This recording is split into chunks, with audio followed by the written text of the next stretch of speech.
अब पुण्यात्मा कितना कंसेप्ट क्लियर हो रहा है कि जो अन्य देवताओं की पूजा करते हैं ब्रह्मा विष्णु महेश और उनके नीचे सतर की, वो है तो शास्त्र विरुद्ध, शास्त्र विधि त्याग का मनमाना आचरण, वो है तो यूजलेस, फिर भी उनका स्वभाव, उनकी कैसी स्थिति होती है, इसका आगे उत्तर दिया है दूसरे में। भगवान श्री भगवान वाच पर 17वें का 2 अध्याय नंबर 17 का ये 2, मनुष्यों की वह शास्त्रीय संस्कार रहित केवल स्वभाव से उत्पन्न, यानी शास्त्रों के अनुसार नहीं है, उनके अपने स्वभाव से उत्पन्न उनकी पूजाएं हैं, तो वह श्रद्धा सात्विक और राजस, ये भी तामसी आदि 3 प्रकार की होती है, उसको मुझसे सुन। 3 में कहा कि हे भारत, सभी मनुष्यों की श्रद्धा उनके अंतःकरण के अनुरूप होती है, वह पुरुष श्रद्धा में है, इसलिए जो पुरुष जैसी श्रद्धा वाला हो स्वयं भी वह वैसा ही है।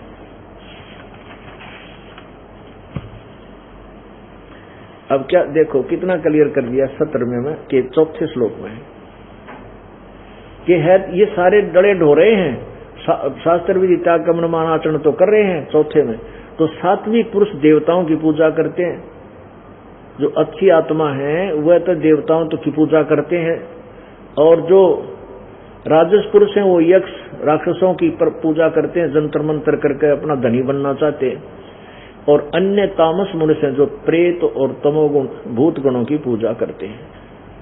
वो इसलिए गीता जी को अभी तक समाज ने शिरोधार्य कहा, और वास्तव में ये सत्य है, लेकिन इसको समझ नहीं सके थे।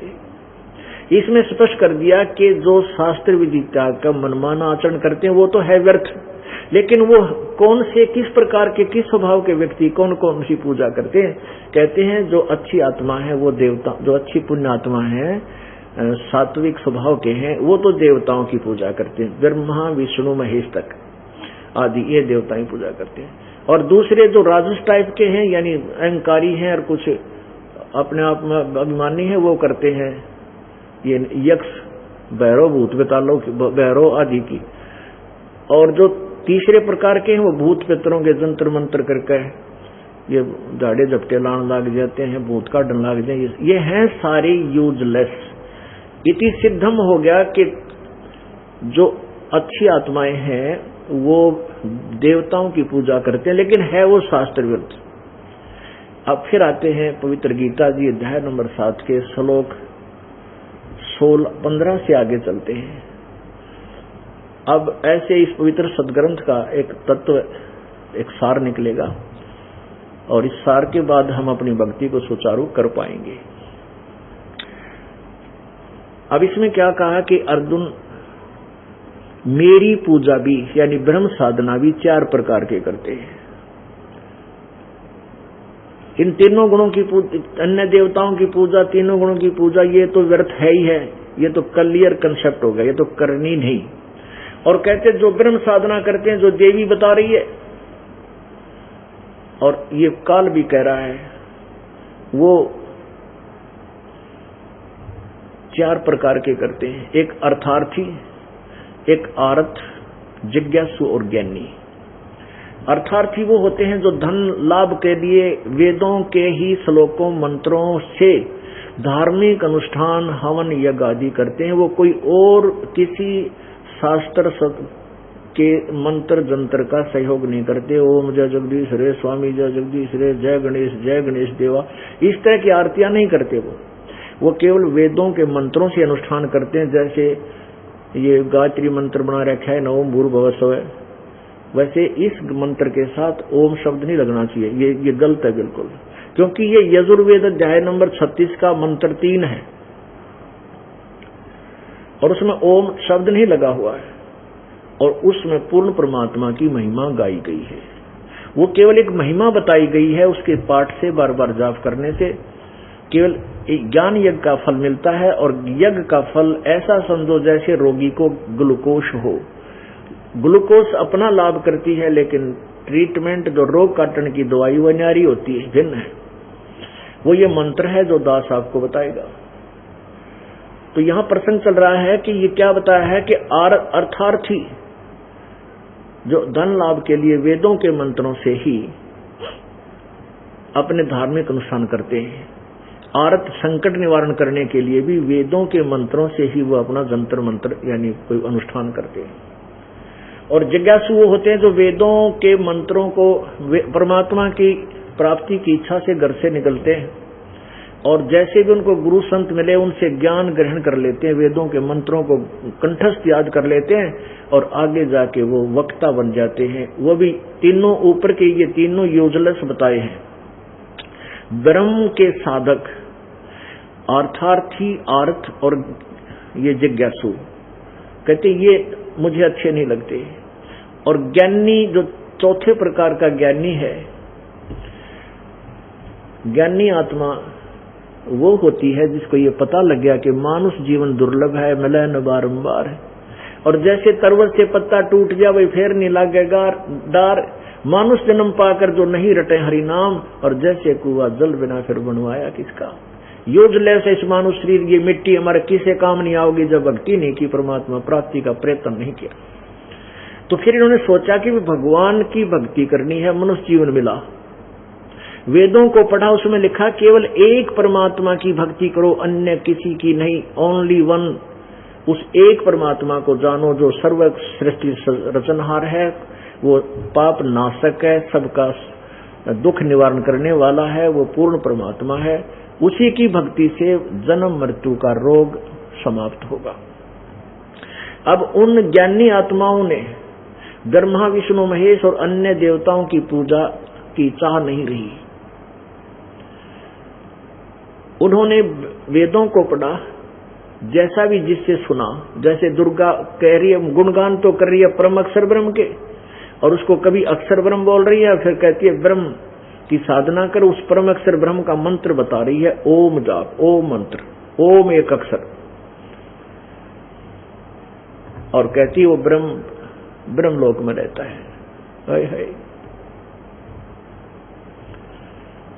अब पुण्यात्माओं, यहां बिगड़ रही है सारी बात।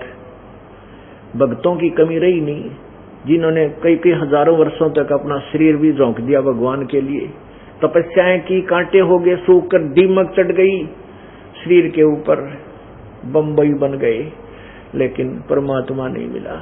क्यों नहीं मिला? क्योंकि उनको तत्वदर्शी संत नहीं मिला। जो गीता जी अध्याय नंबर 4 के श्लोक नंबर 34 में कहा कि अर्जुन, जो चौथे अध्याय के 32वें श्लोक में जिस परमेश्वर की अमर वाणी यानी तत्व ज्ञान के विषय में कहा है, जिसमें विस्तार से सब अनुष्ठान के यज्ञों के विषय में जानकारी है, वो किसी तत्वदर्शी संत के पास जाकर समझ उन तत्वदर्शी संतों को दंडवत प्रणाम कर, विनम्र होकर उनसे प्रश्न कर, वो परमात्म तत्व को जानने वाले, तत्व ज्ञान को जानने वाले, वो तत्वदर्शी संत तुझे उस परमेश्वर की के बारे में जानकारी देंगे, फिर वो साधना कर।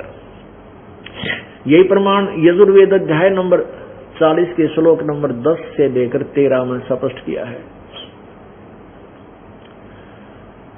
कि कोई परमात्मा को जन्म लेने वाला, कोई ना जन्म लेने वाला, कोई साकार, कोई निराकार बताता है।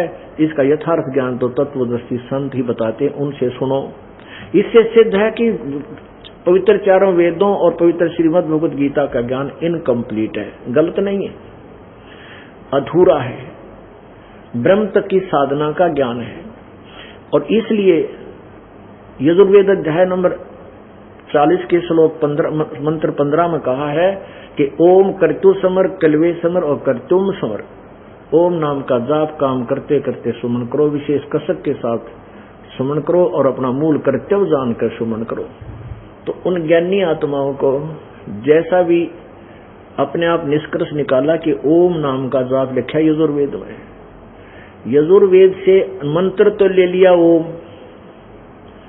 और वो मान लिया पूर्ण परमात्मा का, उस एक सर्वशक्तिमान एक भगवान का, एकम एक, जो और परमात्मा नहीं है उसके तुल्य, वो मान लिया उसका, और ओम नाम का जाप कर करने लगे।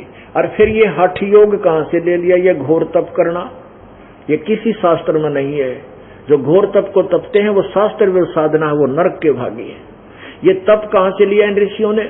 जब ब्रह्मा जी की को कमल के फूल पर रजगुण ब्रह्मा जी की उत्पत्ति दुर्गा और इस काल ने कर दी अपने दोनों के मिलन से, तो उसके बाद इसको कोमा में रखा और जब ये बड़े हुए तीनों भगवान ब्रह्मा जी को कमल के फूल पर लेटा दिया, वहां इसको होश में ला दिया। ब्रह्मा जी कहते हैं जब मैं होश में आया तो मुझे नहीं मालूम मैं कहां से उत्पन्न हो गया, मैं तो कमल के फूल पर बैठा था। फिर सब कुछ देखा, इस कहीं और छोर पृथ्वी का मिला नहीं। तब मैंने सोचा भी मेरा क्या कर्तव्य है, इसे सब जगह जल ही जल है, मैं क्यों पैदा हो गया। तब आकाशवाणी हुई कि तप करो तप करो। कहते हैं ब्रह्मा जी के देवी पुराण में तीसरे स्कंद में 4-5 अध्याय में कहते हैं कि मैंने 1000 वर्ष तक तप किया और फिर क्या कहा, आकाशवाणी हुई अब सृष्टि करो। तो यही सबसम वेद में लिखा है परमात्मा की सच्चिदानंद घन की वाणी में, तपो तपो कर वाक्य सुनाया, लोक रचो बल मेरी माया। उस काल ने तप तप तप तप का वाक्य बोला और फिर जब तप कर गया, जब कहा कि अब सृष्टि कर, लोक रचो बल मेरी माया। अब वहां से तप ले लिया, क्योंकि जब तक तो ब्रह्मा को वेद मिले भी नहीं थे। अब वो तपो तपो का वाक्य जो आकाशवाणी हुई वो काल ने करी ब्रह्म ने भ्रमित करने के लिए, तो इन देवताओं ने वो तपो शब्द तप का तो वहां से ले लिया कि भगवान उस काल की वाणी को परम पूर्ण परमात्मा की का आदेश मान लिया, जबकि इस काल का आदेश था। उसके बाद ये चारों वेद मिले, वेदों में ओम मंत्र पाया, तो इन सब ने यू खिचड़ी बना दी। ओम नाम से ले लिया वेदों से पूर्ण ब्रह्म का जान के, और तप सुन लिया ब्रह्मा जी से उस आकाशवाणी मान के पूर्ण परमात्मा। इन सब ने मिलकर फिर ये ओम नाम का जाप शुरू करने लगे बैठ कर। ये कुछ देर तक जब मंत्र का हम जाप करेंगे, इससे कुछ अंदर हमारे आध्यात्मिक शक्ति उत्पन्न होती है।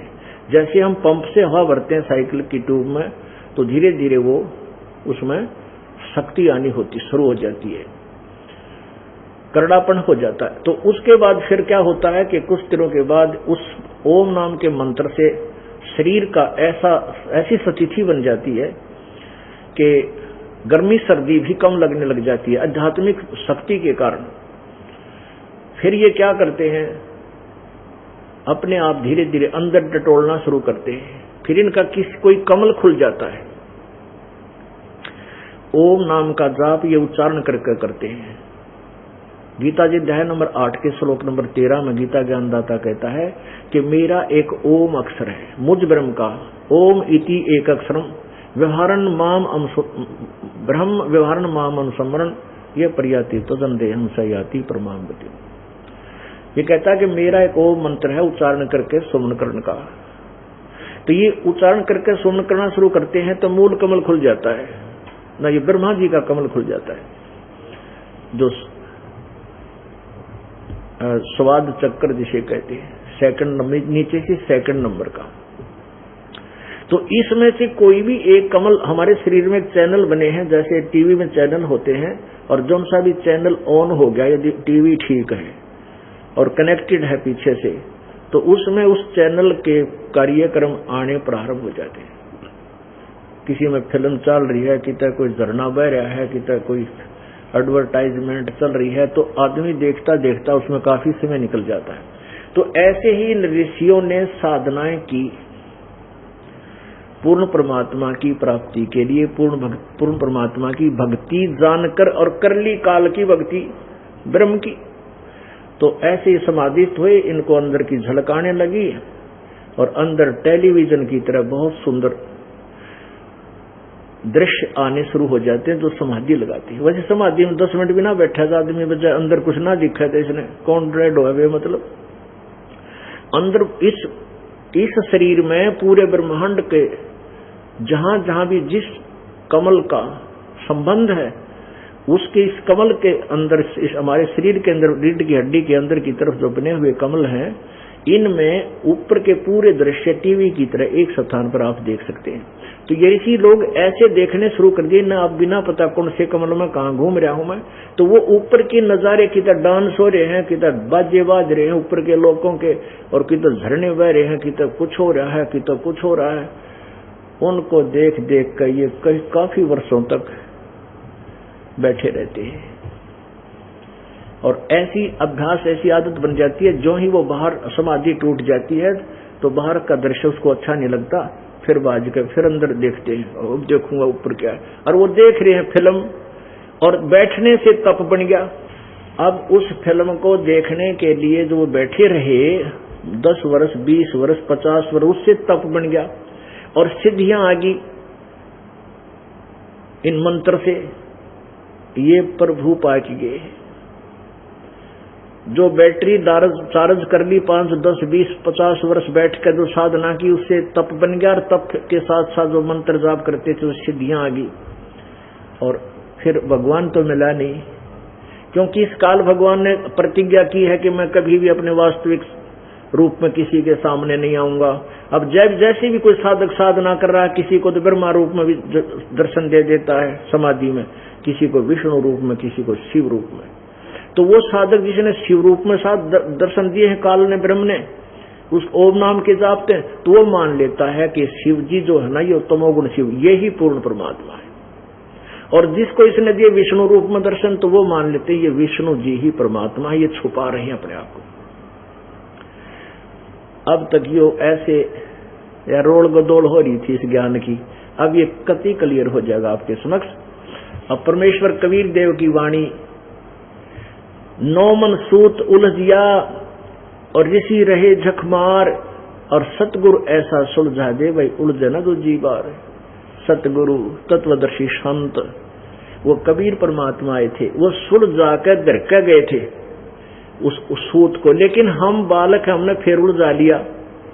अब परमात्मा ने उसको सुलझाने की विधि लिख रखी थी इस दास को, फिर वो टेक्निक दे दी जिससे ये 9 मन सूत, अर्थात इतना जबरदस्त अज्ञान बना रखा था इस काल के दूतों ने, नकली ऋषि, महर्षि, इन गुरुओं ने। अब वो 1 मिनट में इस असुलझ गया, इस कलयुग में तो उलझ जाए कोई नया ज्ञान, जब तक ये भक्ति चाहोगे संसार दुनिया, आगे भक्तिहीन हो जाएंगे, वो कुआं में पड़ो, वो बात अलग है। अब देखिएगा, पढ़िएगा गीता जी अध्याय नंबर 7 के आगे के 16, 17, 18 और 19, 20, 21, 22, 23 आपने पढ़ लिया। अब बीच में ऐसे चैप्टर अलग अलग है, इसमें अलग अलग स्थिति का ज्ञान है। अब देखिएगा,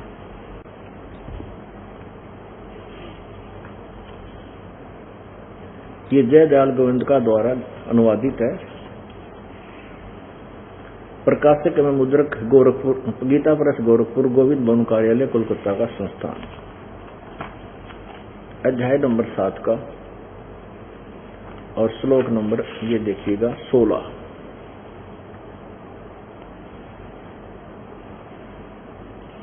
हे भारतवंशियों में श्रेष्ठ अर्जुन, उत्तम कर्म करने वाले, यानी अच्छी साधना, जो जहां से सही साधना शुरू होती है, शास्त्रानुकूल साधना शुरू होती है, उसमें करने वाले अर्थार्थी, आरत, जिज्ञासु और ज्ञानी, ऐसे 4 प्रकार के भक्तजन मुझको यानी ब्रह्म की साधना करते हैं, मुझको भजते हैं। ब्रह्मा विष्णु महेश की पूजा वो नहीं करते।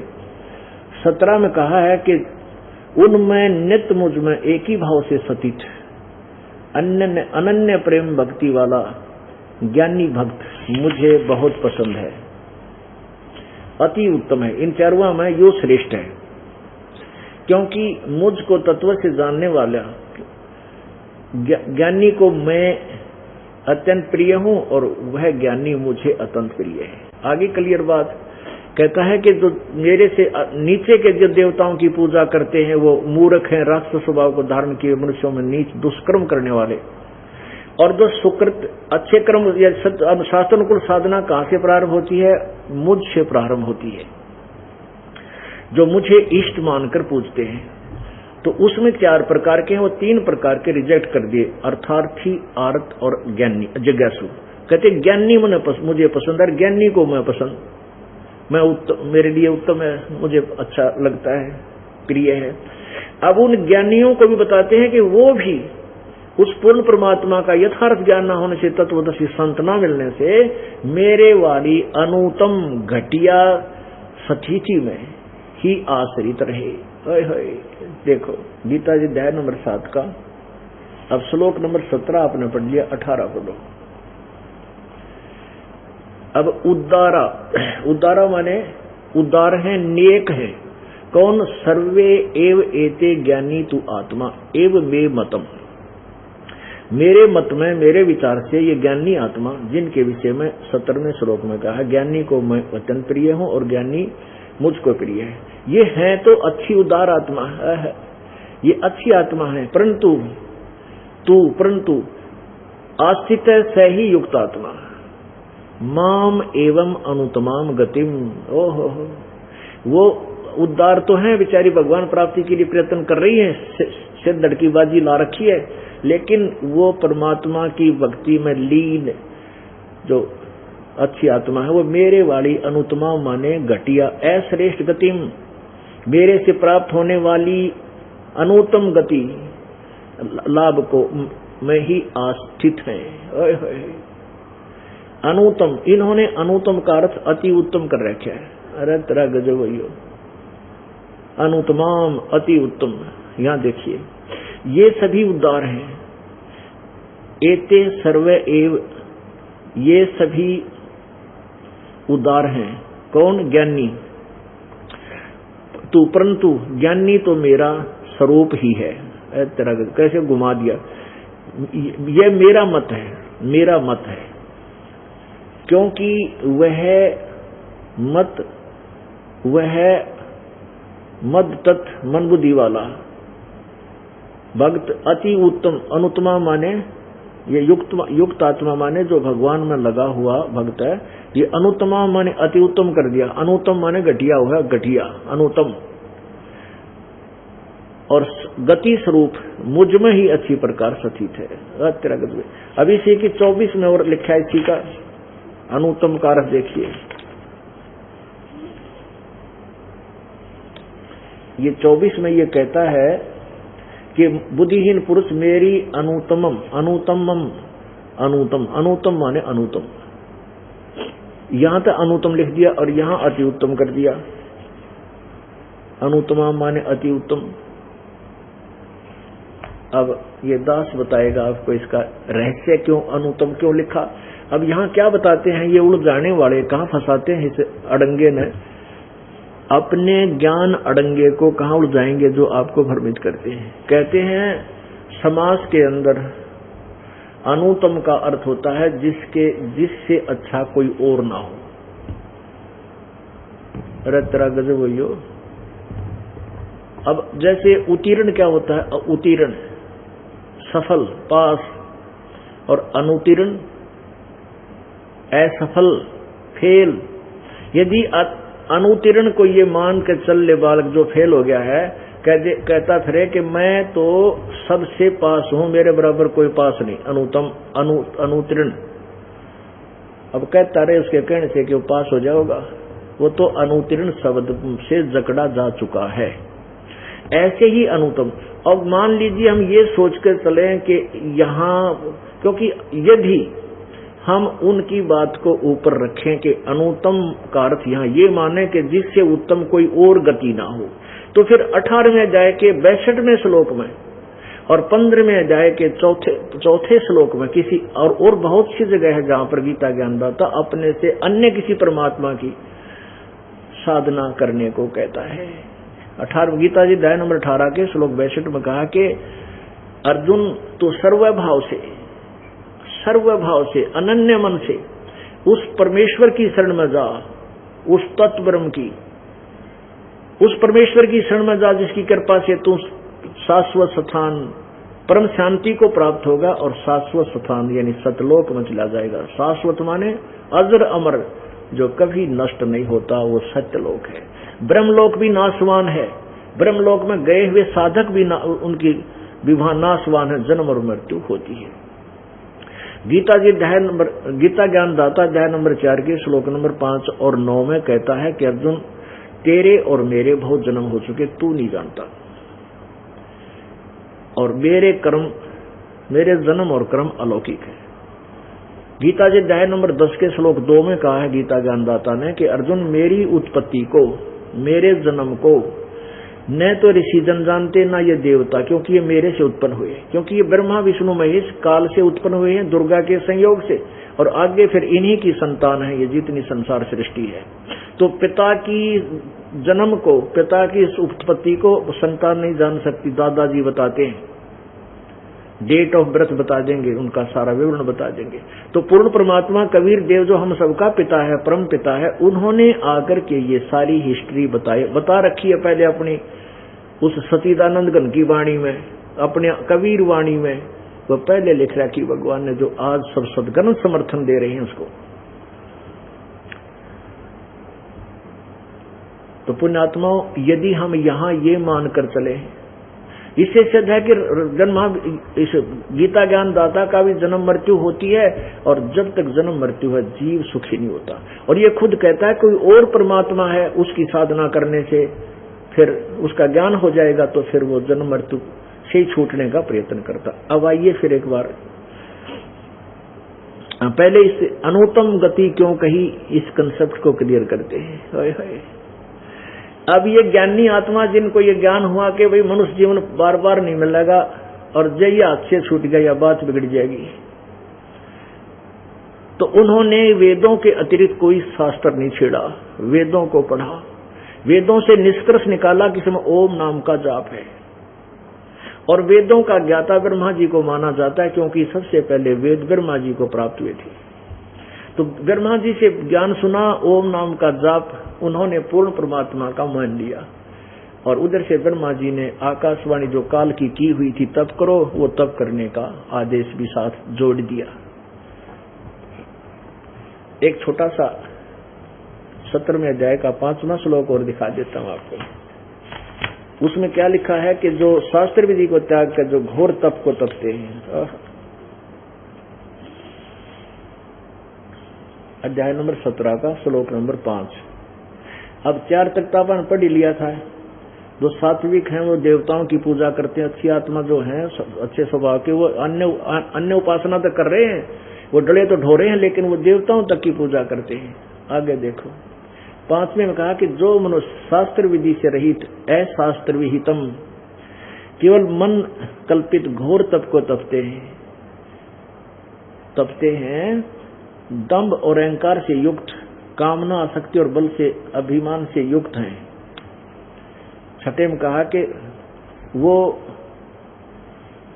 शरीर रूप से सतीत, भूत समुदायों को और अंतःकरण में सतीत मुझको भी क्रश करने वाले हैं, उन अज्ञानियों को असुर स्वभाव के जान। ओहो, और तोड़ पाड़ दिया कि जो घोर तप को तपते हैं, क्योंकि शास्त्र विरुद्ध साधना है और शास्त्र विरुद्ध साधना का ही ये वर्णन बताया जा रहा है कि जो शास्त्र विरुद्ध साधना है उसको घोर तप को तपते हैं, वो अभिमान, वो मुझे भी दुखी करते हैं। और इस सब परमात्माओं सारे प्राणियों का जो मालिक है वो भी हमारे शरीर में जीव आत्मा के साथ उनकी शक्ति अभेद रूप में, क्योंकि आत्मा उस परमात्मा की है। या आत्मा जैसे जो बच्चा गौ की नजर में यूं साईं को संत, जैसे गाय ने अपने गाय को अपने बच्चे की नजर रहती है, चारा भी चर रही है और ध्यान अपने बच्चे पर है। यदि उसको कोई खतरा है, कोई कुत्ता वगैरह उसके निकट आ जाता है उसके बच्चे के, तो फू फू करती है और चारा भी चर रही होती है। तो ऐसे हम परमपिता कबीर जी के बच्चे हैं।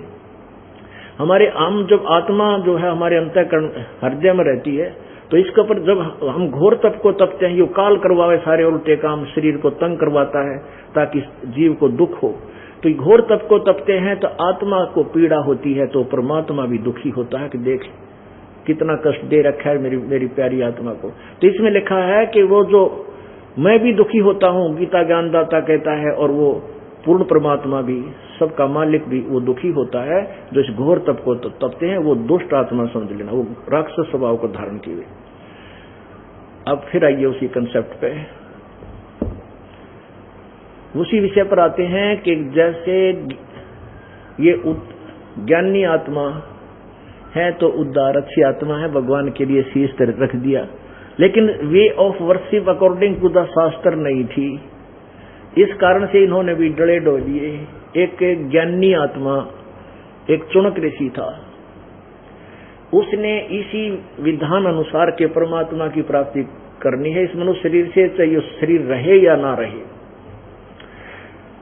और परमात्मा अपने सूक्ष्म वेद की वाणी में कहते हैं कि सिर साटे की भक्ति है भाई और कसो नहीं बात, और सिर के सौदे पाइए वो अवगत अलखनाथ। अब इस माटी ने एक दिन मिट्टी में मिलना है, आज नहीं तो कल, कल नहीं तो परसों, ये तो जावेगी। और इस मिट्टी से अगर भगवान मिल गया तो सोना उग गया इसमें। तो हमने इस 5 तत्वों की मिट्टी से सोना उगाना है। और जिन भांग बोली आन उपासना करके वो भांग बेच रहे हैं अपने आप भी नरक में, और जिसने प्या हुआ है विभ्रान माटी उनकी। तो हमने इसमें वो कणक बीजनी है जो जीवन दाता है, यानी सत्य साधना रूपी कणक बीजनी है, जो हमें भी सुख दे और भी कोई ले जाएगा उसका भी जीवन निर्वाह अच्छा होगा। एक चुनक नाम के ऋषि थे, परमात्मा उन्होंने वेदों को पढ़ा, ब्रह्मा जी से सुना, इधर से सुना, उधर से सुना, फिर सबने निष्कर्ष निकाल रखा है कि ओम मंत्र तो है ये पूर्ण परमात्मा का है, जबकि ये ब्रह्म का है। गीता जी अध्याय नंबर 8 के श्लोक नंबर 13 में स्पष्ट किया है कि ओम इति एक अक्षरम ब्रह्म व्यवहारण माम अनुस्मरण, ब्रह्म माम ब्रह्म, मुझ ब्रह्म का ओम इति एक अक्षरम, यह एक ओम अक्षर है। इसका उच्चारण करके सिमरण करता हुआ जो अंतिम समय यह प्रियाति तजन देहम सयाति परमाम गति, और उस परमात्मा की भक्ति साधना। गीता जी अध्याय नंबर 8 के श्लोक नंबर 1 में अर्जुन ने पूछा कि जो आपने 7वें अध्याय के 29वें श्लोक में तत्ब्रह्म के बारे में जिक्र किया, प्रभु वो कौन है तत्ब्रह्म? 8वें अध्याय के 3रे श्लोक में कहा कि वो परम अक्षर ब्रह्म है। 8वें अध्याय के 5वें श्लोक में कहा कि तू मेरी भक्ति कर मुझे प्राप्त होगा। 6ठे अध्याय में श्लोक में कहा है कि अर्जुन ये नियम है कि जो जिसकी साधना करता हुआ अंत समय तक जिसमें भावुत रहता है, यानी जिस इष्ट की पूजा करता है अंत में उसी को प्राप्त होता है। 8वें अध्याय के 7वें श्लोक में कहा कि अर्जुन तू युद्ध भी कर और मेरी साधना मेरी भक्ति कर मुझे प्राप्त होगा। 8वें अध्याय के 8, 9, 10 में कहा कि उस सचिदानंद घन परमात्मा की जो साधना करता है और अंतिम समय तक उसी की साधना करता हुआ भक्ति की शक्ति से उसकी साधना से वो उस परमात्मा को प्राप्त करता है। थोड़ा सा 2 मिनट इन श्लोकों को फिर देखिए। श्रीमद् भगवत गीता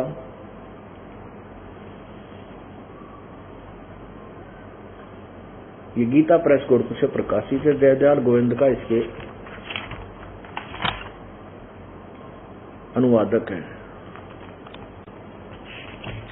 ये अध्याय नंबर 7 का और श्लोक नंबर 29 देखेंगे हम पहला। जरा मरण मोक्षाय माम आश्रित यतंती ये ते ब्रह्म तत्विदु, ये तत् ब्रह्म कहो चाहे ब्रह्म तत् कहो, ये संस्कृत उल्टी सुट्टी चल है। ब्रह्म तत्विदु कृष्णम अध्यात्मम कर्म च अखिलम, यानी इसका अर्थ है कि जो व्यक्ति मेरे इस ज्ञान पर आश्रित हो जाएंगे, तत्वदर्शी संत के पास जाकर ज्ञान ग्रहण कर लेंगे, तो वो जरा मरण मोक्ष, जरा और मरण बुढ़ापे और मृत्यु से ही बचने की चेष्टा करते हैं। और वो कौन है? वो तत् ब्रह्म विदु, उस परमात्मा को जानते हैं, सारे अध्यात्म ज्ञान को समझते हैं, सब कर्मों से परिचित हैं। यहाँ देखना, जो मेरे शरण होकर जरा मरण से छूटने के लिए यत्न करते हैं वे पुरुष तत् ब्रह्म यानी तत् ब्रह्म उस ब्रह्म को, तत् ब्रह्म उस ब्रह्म को और संपूर्ण अध्यात्म को तथा संपूर्ण कर्मों को जानते हैं। 7वें में केवल 30 श्लोक हैं, ये 30वां यहां समाप्त हो जाता है। 8वां प्रारंभ हो गया। अथ 8वां अध्याय। अर्जुन ने पूछा किम तत् ब्रह्म किम अध्यात्म, क्योंकि अध्यात्म का इसमें जिक्र किया है 30वें में। जो पुरुष अधिभूत अधिदेव सहित और अधियज सहित सबका आत्मरूप मुझको अंत काल में भी जानते हैं, वे युक्त चित्त वाले पुरुष मुझे ही जानते हैं अर्थात प्राप्त होते हैं। तो यहाँ पूछा है प्रथम है कि किम तत्ब्रह्म, 8वें के प्रथम में किम तत्ब्रह्म किम अध्यात्म किम कर्म पुरुषोत्तम अधिभूतम च किम प्रोक्तम अधिदेवम की मुच्यते। उत्तर दिया है इसका, हे पुरुषोत्तम तत् ब्रह्म, वह ब्रह्म क्या है, वह ब्रह्म क्या है, तेरे से न्यारा वो परमात्मा और कौन है। तीसरे में उत्तर दिया है कि वह परम अक्षर ब्रह्म है, वह तो परम अक्षर ब्रह्म है। अच्छा, ये 5वें में क्या कहा है? 8वें अध्याय का 5वें में कहा है कि जो पुरुष अंत काल में भी मुझको ही समन करता शरीर त्याग कर जाता है, वह मेरे, वैसे तो ये लिखा साक्षात रूप को नहीं, वह मेरे भाव में भावुत होता, मद भावम जाति, वह मेरे भाव में भावित रहता है, मेरे भाव में भावुत रहता है, उसमें कोई संशय नहीं। और छठे में इससे लिंक है। छठे में क्या कहा है कि हे कुंती पुत्र, अंत काल में जिस भी भाव को स्मरण करता हुआ शरीर को त्याग करता है, वह उसी को ही प्राप्त होता है, सदा उसी भाव में भावित रहता है। अब सातवें में कहा है कि इसलिए तू मेरे में भाव करने लगेगा तो मेरी भक्ति कर, इसलिए अर्जुन सब समय में निरंतर मेरा स्मरण कर और युद्ध भी कर। इस प्रकार अर्पण किए हुए मन बुद्धि युक्त छोकर निसंदेह मुझे ही प्राप्त होगा। ये 8वें में कमाल कर दिया। अब देखो 7वें में क्या, 8वें में देखा, 13वें में, 8वें अध्याय नंबर 8 का और श्लोक नंबर 13, जो दास आपको कंसेप्ट करना चाहता है वो देखिएगा। 13 में कहा है ओम इति एकाक्षरम ब्रह्म व्यवहारन माम अनुसमरण। माम ब्रह्म मुझ ब्रह्म का केवल ओम यह एक अक्षर है, और माम अनुसमरण जो मेरे माम ब्रह्म मुझ ब्रह्म का समन करता हुआ, यह प्रयाति तदंदेहम सयाति परमाम गति। इसका यहां से शुरू होता है, ये इकट्ठा कर रखा है इन्होंने 12 और 13। 13 यहां से शुरू है। जो पुरुष ओम इस एक अक्षर रूप ब्रह्म को उच्चारण करता हुआ, व्याहरण उच्चारण करता हुआ मुझ निर्गुण ब्रह्म का चिंतन करता हुआ शरीर त्याग कर जाता हुआ, वह परम गति को प्राप्त होता है। अब यहां तो इसने बता दिया कि मेरा सिमरण कर मुझे प्राप्त होगा, और मेरा मंत्र ओम एक अक्षर ओम है। ये इन्होंने अनुवाद गलत किया है, एक अक्षर रूप ब्रह्म नहीं है, ये एक अक्षर ओम को ही एक अक्षर बोलते हैं। यहां देखिएगा, ये पवित्र गीता जी इसको क्लियर करती है। हाँ, श्रीमद् भगवत श्री भागवत पुराण, इसका ये एक अक्षर का अर्थ है, जो ओम है इसी को एक अक्षर बोलते हैं। और उस परमात्मा के अब 8वें अध्याय के 8वें में आते हैं, 8वें अध्याय के 8, 9, 10 को अब फिर समझते हैं। 7वें तक तो गीता ज्ञानदाता कहता है कि मेरी भक्ति कर, मेरा एक ओम मंत्र है, और उस अन्य कोई परमात्मा है, ये देखिएगा। अब 8वें अध्याय का ये 7वें तक तो इसने कह दिया कि मेरी भक्ति कर,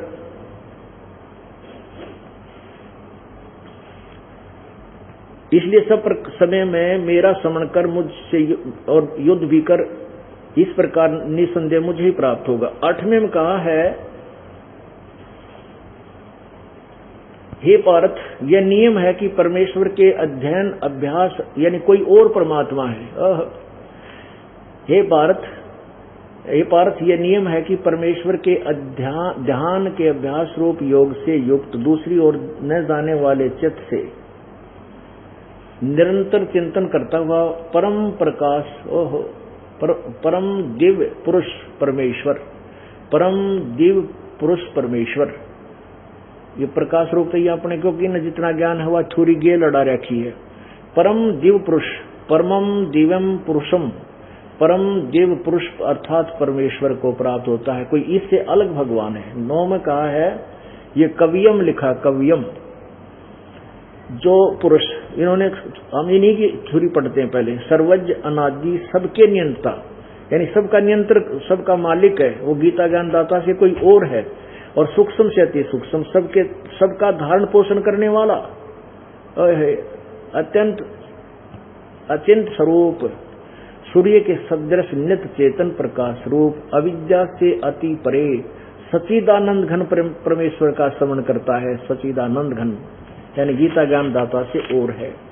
अब 10वें में, 8वें के 10वें श्लोक में, वह भक्ति युक्त पुरुष अंत काल में योग बल से, योग बल माने भक्ति की शक्ति से, बरकुटी के माध्यम से प्राणों को अच्छी प्रकार स्थापित करके फिर निश्चल मन से समन करता हुआ दिव्य परम पुरुष परमात्मा को प्राप्त होता है। अब वो सच्चिदानंद घन परमात्मा को प्राप्त होता है जो उसकी साधना करता है। उसकी साधना क्या है? 17वें अध्याय के 23वें श्लोक में ये देखिएगा।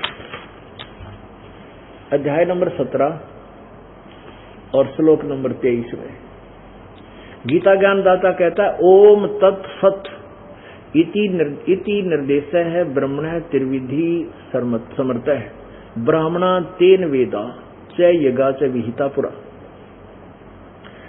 ओम तत्सत यह ऐसा यह 3 प्रकार का सच्चिदानंद घन ब्रह्म का नाम कहा है। अब गीता ज्ञानदाता ने अपना मंत्र तो बता ही रखा है, उसने अपना मंत्र तो बता ही रखा है कि मेरा तो ये ओम एक ब्रह्म है, मेरा एक ओम अक्षर है, मुझ ब्रह्म का उच्चारण करके जाप करने का, उससे मेरी प्राप्ति होती है, नथिंग एल्स। ओम के अतिरिक्त कोई मंत्र ग्रंथ गीता जी में या वेदों में जाप करने का नहीं है, कोई नहीं है। इससे ओम नाम तो है ब्रह्म का, और ओम तत्सत ये ओम तो ब्रह्म का और तत् और सत ये 2 सांकेतिक शब्द हैं, ये दास बताओगा। ओम और तत् शब्द मिलकर ये सतनाम बन जाता 2 अक्षर का, और तीसरा जो सत्य है वो और तीसरा बाद में दिया जाता है वो सार नाम है।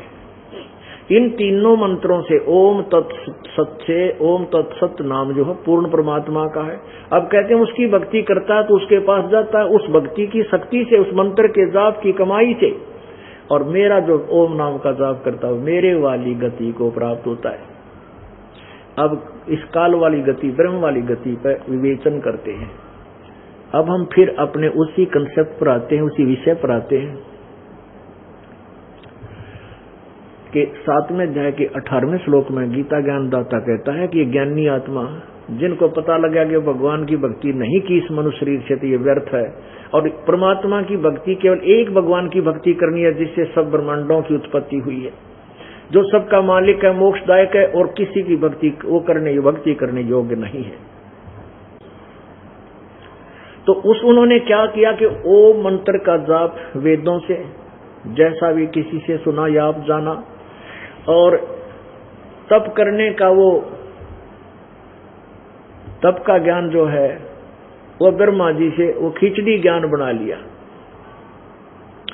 एक चुनक नाम के ऋषि थे, उन्होंने विचार किया कि मनुष्य जीवन बार बार नहीं मिलता। उन्होंने उसी आधार से, उस लोक वेद के आधार से इस ब्रह्म को संपूर्ण परमात्मा मान रखा था। लोक वेद होता है सुना सुनाया ज्ञान, दंत कथा, जो जनसाधारण की छुरी होती है उसको लोक वेद बोलते हैं, जो सदग्रंथों में वर्णित ना हो। तो उसमें क्या हुआ कि उसने चणुक ऋषि जी ने हजारों वर्षों तक ओम नाम का जाप और मेडिटेशन, वो हठ योग तप किया। अब इस ओम नाम के जाप से परमात्मा प्राप्ति नहीं होती। गीता जी अध्याय नंबर 11 के श्लोक नंबर 47-48 में कति क्लियर किया है गीता ज्ञानदाता काल ने। 11वें अध्याय के 32वें श्लोक में गीता ज्ञानदाता कहता मैं काल हूं। पुण्यात्माओं श्री कृष्ण काल नहीं थे, उन्होंने ना पहले कभी काल कहा अपने आप को, ना बाद में कभी काल कहा। वो तो एक सतोगुण भगवान थे, बहुत अच्छी आत्मा के प्रभु थे। श्री कृष्ण जी के शरीर में प्रवेश करके भूत की तरह, प्रेत की तरह यू काल बोल रहा था गीता के ज्ञान को। इसने कहा 11वें अध्याय के 47-48 श्लोक में कि अर्जुन ये मेरा वास्तविक रूप है, मैं काल हूं, और मेरे इस ज्ञान के मेरे इस रूप के दर्शन अर्थात मेरी प्राप्ति ना तो किसी को पहले हुई ना आगे हो सकती, ये मैंने तेरे पर कृपा करके दिखाई है। ये ना किसी वेदों वर्णित विधि से, ना किसी यज्ञ से, ना जप से, ना तप से किसी प्रकार की नहीं हो सकती। इति सिद्धम की वेदों में वर्णित विधि से प्रभु प्राप्ति नहीं है। अब इन ज्ञानी पुरुषों ने, विद्वान पुरुषों ने, परमात्मा की चाहने वाली अच्छी आत्माओं ने, उद्धार आत्माओं ने परमात्मा पाने के लिए ये डले डोए ओम नाम का जाप और ये तप किया। अब गीता जी अध्याय नंबर 17 के श्लोक नंबर 5 और 6 में स्पष्ट किया है कि शास्त्र विधि को त्याग कर जो साधना तो कर ही रहे हैं, या उपासनाएं जो करते हैं, लेकिन वो ज्ञानी भी जो है वो घोर तप को तपते हैं। और शरीर के अंदर जो मैं यानी पूर्ण परमात्मा और ये काल, क्योंकि इन कमलों में ये भी रहता है, सहस्रार कमल में, ये घोर तप को तपते हैं, ये मुझे भी दुखी करते हैं। और अंतःकरण में विराजमान वो पूर्ण परमात्मा जो जीवात्मा का के ऊपर जिसकी दृष्टि है, उसको देख कर कहते हैं संत सताए मैं दुखी, मेरा आपा भी दुख होए।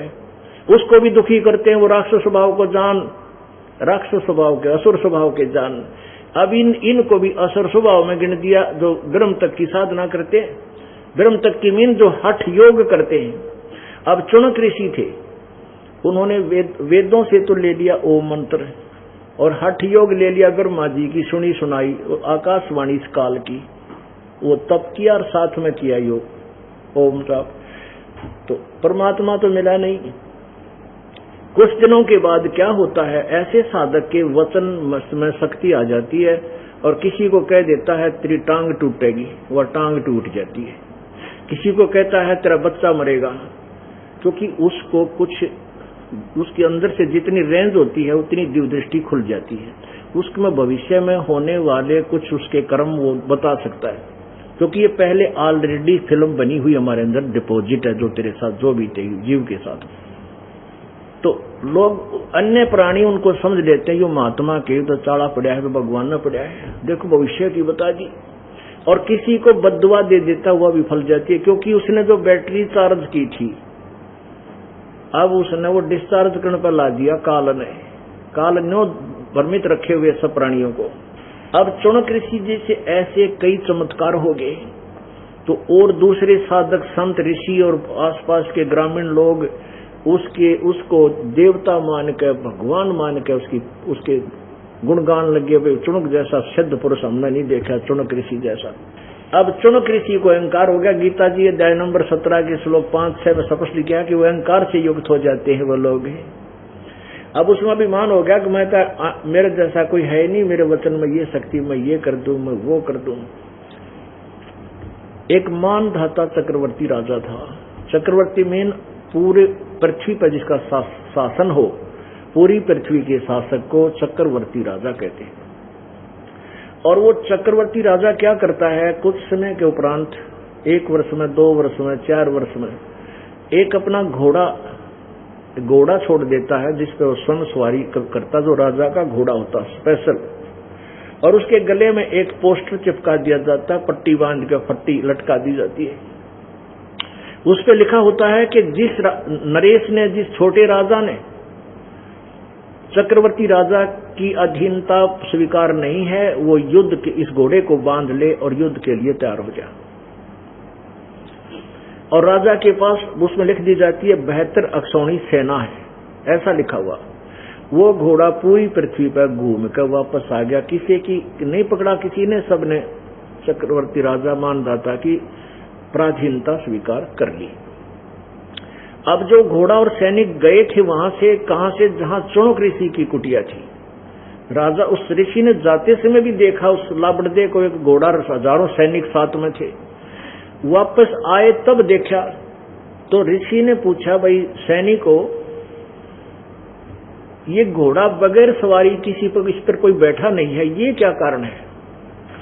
तो उन सैनिकों ने बताया कि ऋषि जी, ये राजा मानधाता चक्रवर्ती का घोड़ा है और इस पे कोई बैठ नहीं सकता। उन्होंने अपना सारा कारण बताया कि हम ऐसे ऐसे इसको छोड़ा हुआ है, कोई राजा कोई इसको पकड़ लेगा तो उसने उस राजा के अन्य किसी राजा ने चक्रवर्ती राजा की पराधीनता स्वीकार नहीं है, तो इसको पकड़े और पकड़ लेगा तो राजा उससे युद्ध करता है और उसको अपना पराधीन बना देता है। तो चुनक ऋषि ने पूछा कि भाई इस घोड़े को पूरी पृथ्वी पर किसी ने नहीं पकड़ा, एक ये सैनिक सिपाही एक आधा नकमी आत्मा होया कर, सारे तो नहीं। वो अहंकारवश बोला कि किसकी मां ने दूध पाया जो हमारे राजा के घोड़े ने पकड़ दिया, जाड़ फोड़ दिया, दांत निकाल दिया उसके। अब उधर से चुनक ऋषि भी अंडी पा क्या बैठा था भाई, कहने लगा अच्छा।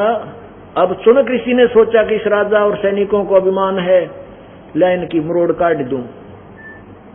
इस उद्देश्य से क्या इनकी जो ना ठीक सीधा कर दूं इस राजा को। चुनक ऋषि बोला भाई इस घोड़े को मैं पकड़ लूं और तुम्हारे राजा का युद्ध ओट लूं तो क्या हो। वो सैनिक बोले फिर क्या हो, फिर तेरा जूत मारा पकड़ कर देख। वो बोला भाई मैंने इस राजा का घोड़ा पकड़ लिया और युद्ध ओट लिया, युद्ध स्वीकार कर लिया तुम्हारे राजा का। एक सैनिक बोला रे कंगाल तेरा दाने तो खाना नहीं और युद्ध करेगा मानधाता चक्रवर्ती राजा के साथ। पढ़ ले इस पर क्या लिखा है, 72 सोनी सेना है हमारे राजा की। अब ऋषि बोला भाई यो काम भी मेरा है तुम्हारा नहीं, मैंने युद्ध ओट लिया और घोड़ा बांध दिया।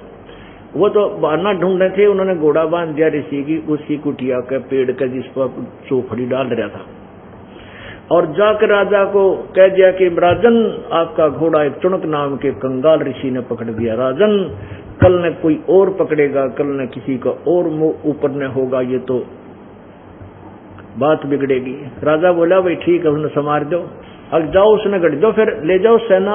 अब वो क्या किया कि उस राजा ने 72 अक्षौणी सेना की 72 करोड़ सेना की 4 टुकड़ी बना दी 18 करोड़ की। एक प्लाटून भेज दी 18 करोड़ का बनाकर एक व्यक्ति को मारने के लिए, एक खोप पैदा करने के लिए कि और भी कोई देखेगा तो इतनी सेना ने देखकर कलेजा हिल जाएगा सबका। उधर से उस चुनक ऋषि ने जो काल उपासक था, ब्रह्म साधक था, उसने जो इतने हजारों वर्ष डले ढोए वह साधना की काल की, उससे 4 एटम बम बना लिए, 4 पूतली बना दी। संत भाषा में उसे पूतली बोलते हैं। 4 परमाणु बम बना दिए और एक टुकड़ी 18 करोड़ की संत को मारने आई ऋषि को तो एक पुतली छोड़ दी। उसमें से करोड़ों पुतली होगी, उसके टुकड़े सबको कत्लेआम कर दिया, यानी ऐसे छर्रे छूट गए। 18 करोड़ सेना मर गई। अब राजा ने दूसरी 18 करोड़ भेजी तो ऋषि ने दूसरी पुतली से उसका नाश कर दिया। कहने का भाव ये है कि 4 पुतलियों ने 72 करोड़ सेना का नाश कर डाला। ओए होए एक परमात्मा।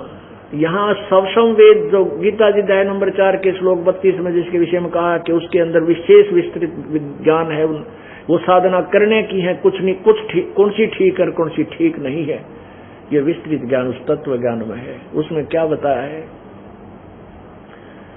72 अक्षौणी अक्षय करी वो चुन करी शिशुवर एक, दे धारे जोरा थरे ये सभी काल के बेख।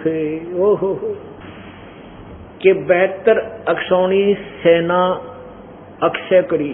ओहो 72 अक्षौणी सेना का नाश कर दिया। चुनक ऋषिश्वर एक, ऋषिश्वर ऋषियों में श्रेष्ठ से भी श्रेष्ठ ऋषि के ये काम है जो काल उपासक है। अरे तेरा गजब हुई। अब ऋषि ने पंगा पान की जरूरत थी, भाई राजा का काम अपना, हम अपनी भक्ति कर रहे हैं। यदि उसने कोई दुखी करता हो, आकर छेड़छाड़ करते हो, जब भी रोआ पीटी कर ले, किसी ने धमका खुड़का देगा, झटका दे दे, बेमतलब पंगा लेना कोई साधु संत फकीरों का काम होता है, कोई ऋषियों का काम है। चुनक ऋषि ने पंगा मोल ले लिया। अब क्या किया, क्या बताते हैं कि 72 अक्षौणी खा गया वो चुनक ऋषिश्वर एक। ऋषियों में भी श्रेष्ठ चुनक ऋषि ने 72 अक्षौणी सेना खा ली और ये दे धारे मौत फिर ये सभी काल के वेग। हम तो ऋषि मानना, ये तो नो के एटम बम है, ये तो चलती फिरती मौत फिरन लग रही है, काल के भेख। ये काल के साधक साधु ये ऋषि, ये तक है मनुष्य रूप में मौत फिर ही न, इन तो बचकर है दूर टल जैसी बीमारी थी। ये ऋषि, हम इनको ऋषि मान रहे थे। अब सुनो इस चुनक ऋषि का क्या होगा। ये निर्णय है, ये तत्व ज्ञान है। अब पुण्यात्माओं जीवन सा, चाहे तो कोई तलवार पे कर दे, चाहे अपना वचन पे कर दे, जो हत्या होगी वह हत्या है, उसका पाप है। अब चुनक ऋषि ने 72 करोड़ सेना मार दी, वो उसके बैड अकाउंट में लिखा गया।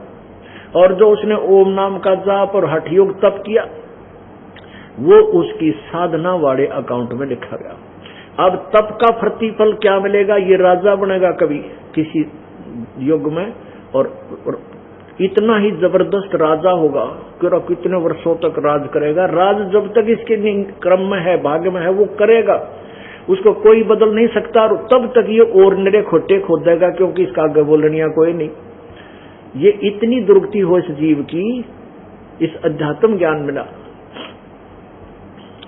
और फिर जो ओम नाम का जाप किया, इससे ये ब्रह्मलोक में जाएगा। इसकी कमाई था ब्रह्मलोक में रह करके फिर ये पृथ्वी में फेर आवेगा, फिर ये कुत्ता बनेगा, और कुत्ता बनकर इसके सिर में कीड़े पड़ेंगे। जो 72 करोड़ सेना मारी थी वो अपना बदला देगा। और फिर वो 72 करोड़ सेना जो इसने मारी थी वो चुन चुन कर अपना बदला लेंगे। इसलिए लिखा 7वें अध्याय के 18वें श्लोक में कि मेरी साधना भी अनुतमाम अति श्रेष्ठ है, और ये ज्ञानी आत्मा है तो उदार, लेकिन मेरे वाली उस घटिया साधना में आश्रित रहे। क्यों? क्योंकि अब 7वें अध्याय के 19वें श्लोक में स्पष्ट किया है, कहते बहुनाम जन्मानाम अंते ज्ञानवान माम प्रपद्यते, और वासुदेव सर्वमिति स महात्मा सुदुर्लभ है। बहुत ही जन्मों के अंत के जन्म में कोई ज्ञानी आत्मा ब्रह्म तक की साधना तक बुद्धि जाती है और उसकी याद रुकती होती है, लेकिन वासुदेव सर्वमिति स महात्मा सुदुर्लभ है। ओए होए, ये बताने वाला कि ना ब्रह्म पूजा के योग्य है, ना ब्रह्मा विष्णु महेश की पूजा से पूर्ण लाभ है, ना परब्रह्म पूजा से लाभ है। केवल उस वासुदेव का अर्थ है सर्वगतम ब्रह्म, जो सर्वव्यापक है, सबका मालिक है, जो कुल मालिक है, जो अनंत कोट ब्रह्मांड का स्वामी है। वही सर्वम, वही सब कुछ है, वही पूजा के योग्य है, वही पापनाशक है, वही मोक्षदायक है। ये बताने वाला संत तो तुम्हें मुश्किल से मिलेगा।